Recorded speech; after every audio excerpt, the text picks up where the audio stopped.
दोस्तों, learning path channel पे आप सबका स्वागत है। मैं चंद्रकांत झा आप सबका हार्दिक अभिनंदन करता हूं। दोस्तों, आज हम राजनीति शास्त्र में जो टॉपिक लेके आए हैं वो है संविधान सभा। इससे पिछले वीडियो तक हम संविधान के ऐतिहासिक पृष्ठभूमि पे चर्चा कर रहे थे। आज से दोस्तों हम लोग संविधान सभा में ये देखेंगे कि मुख्य रूप से कि इसका निर्माण किस प्रकार से हुआ। तो दोस्तों, संविधान सभा का जो प्रस्ताव आया था वो कैबिनेट मिशन पे आया था। तो लेकिन इसके पहले हम एक और पहलू पे चर्चा करेंगे कि संविधान सभा का जो विचार सर्वप्रथम भारत में लाया गया था वो स्वराज पार्टी के द्वारा 1934 में लाया गया था। उनका ये मत था कि भारतीयों के लिए एक संविधान सभा का गठन हो जो कि भारत के लिए, भारतीयों के हित में एक संविधान का निर्माण करे। तो दोस्तों, आज हम मुख्य रूप से देखेंगे कि संविधान सभा का चुनाव, गठन सब किस प्रकार से हुआ। तो सबसे पहले कि कैबिनेट मिशन 1946 में, जिसमें 3 सदस्य थे, उसके बारे में हम पिछले वीडियो में मुख्य रूप से चर्चा कर चुके हैं, उसके मुख्य बिंदुओं को। आज हम देखेंगे संविधान सभा। तो संविधान सभा के लिए जो चुनाव हुआ था उसमें जुलाई अगस्त 1946 में हुआ था। इसमें जो भाग लिया था उस समय वयस्क मतदाताओं, सब विभिन्न धर्म के मतदाताओं सब ने भाग लिया था, जैसे हिंदू, मुसलमान, सिख, ईसाई, आंग्ल भारतीय इत्यादि ने। इसका जो गठन हुआ था वो नवंबर 1946 में हुआ। जुलाई अगस्त 1946 में चुनाव हुआ, नवंबर 1946 में गठन हुआ। और उस समय जो संविधान सभा का गठन किया गया था वो अविभाजित भारत में कुल सीट लाया गया था, यानी उस समय विभाजन नहीं हुआ था। और ये जो आपका था, सीटों की संख्या 389 थी, जिसमें 292 आपका था ब्रिटिश भारत प्रांत। ब्रिटिश भारत यानी वैसा भारत का क्षेत्र, वैसा प्रांत, वैसा राज्य, मतलब जो कि ब्रिटिश के अधिपत्य में था। उसके अलावा देसी रियासत यानी राजवाड़ों सबका वो 92 था। और 4 चीफ कमिश्नरी था जो कि दिल्ली था, मेरठ था, उसके बाद कुर्ग था और अजमेर था। लेकिन दोस्तों, इसमें देसी रियासत ने संविधान सभा में भाग नहीं लिया क्योंकि वो अपने आप को स्वतंत्र रखना चाहते थे। संविधान सभा में मुस्लिम सदस्यों ने संविधान सभा में मुस्लिम सदस्य ने भाग लिया, लेकिन उसने बैठक का बहिष्कार किया।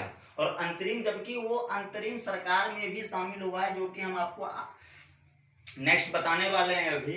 इसके अलावा इसमें जो सीटें मिली, सबसे अधिक, जो सबसे बड़ी पार्टी बन के उभरी वो भारतीय कांग्रेस थी, जिसको 208 सीटें मिली, और मुस्लिम लीग को 73। इसके अलावा छोटे समूहों और स्वतंत्र सदस्यों की जो संख्या थी वो आपका 15 थी। और दोस्तों, देसी रियासत के बारे में बताया ऑलरेडी आपको, और चीफ कमिश्नरी हो गया आपका। और उस समय एक चीज और याद रखिएगा कि अंतरिम मंडल को जो हम शुरू करने जा रहे हैं, उस समय जो जवाहरलाल नेहरू थे वो प्रधानमंत्री नहीं थे। भारत की शासन व्यवस्था को मुख्य रूप से संचालित किया जा रहा था वो वायसराय के द्वारा, और वो थे लॉर्ड माउंटबेटन। संविधान सभा के अंतरिम मंत्रिमंडल जो कि कैबिनेट मिशन के प्रस्ताव पर गठित किया गया था, उसका जो गठन हुआ था वो 2 सितंबर 1946 को तत्काल रूप से विभिन्न विभागों का क्रियान्वयन किया जा सके। इसमें सबसे पहला आपका कि राष्ट्रमंडल संबंध और विदेश मामले जो थे वो जवाहरलाल नेहरू को, ध्यान दीजिएगा दोस्तों कि उस समय गुलाम भारत में कोई भारत का प्रधानमंत्री नहीं था। वो स्वतंत्र भारत का जो पहला गठन जो हुआ था वो 1947 में हुआ था, जिसमें ये प्रधानमंत्री बने। लेकिन उसके पहले जो मुख्य रूप से शासन व्यवस्था संचालित हो रही थी वो लॉर्ड माउंटबेटन के द्वारा, जो कि गवर्नर जनरल थे।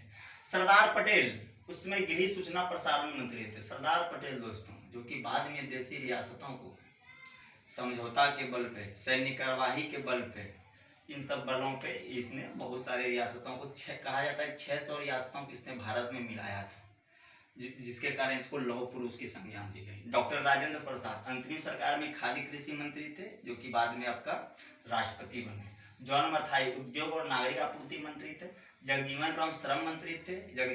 भारत की जो प्रथम लोकसभा की महिला अध्यक्ष जो थी मीरा कुमार, वो जगजीवन राम की पुत्री थी। सरदार बलदेव सिंह जो थे वो आपका रक्षा मंत्री थे। होमी जहांगीर भाभा जो कि कार्य खान और ऊर्जा मंत्री थे। भारत में परमाणु कार्यक्रम के जो जनक थे वो आपका भाभा ही थे, जिसके नाम पे, जिसके सम्मान में बार्क की स्थापना ट्राम्बे में की गई है, जिसका नाम है भाभा एटॉमिक रिसर्च सेंटर। तो ये भाभा थे। असफ अली जो रेलवे विभाग से थे। चक्रवर्ती राजगोपालाचारी जो कि शिक्षा विभाग से, यही शिक्षा विभाग का नाम बदल के बाद में मानव संसाधन विकास मंत्रालय कर दिया गया है। उसके अलावा है दोस्तों मुस्लिम लीग के सदस्य। तो मुस्लिम लीग में सबसे पहले लियाकत अली खान थे जो वित्त मंत्री थे, योगेंद्र नाथ मंडल थे विधि मंत्री थे, आई चुंदरीगढ़ जो थे वो वाणिज्य मंत्री थे। लेकिन दोस्तों अंतरिम सरकार में मुस्लिम लीग शामिल हुआ, लेकिन संविधान सभा में शामिल नहीं होने के कारण इसके सदस्यों को मुस्लिम लीग से इस्तीफा दिलवाया गया था।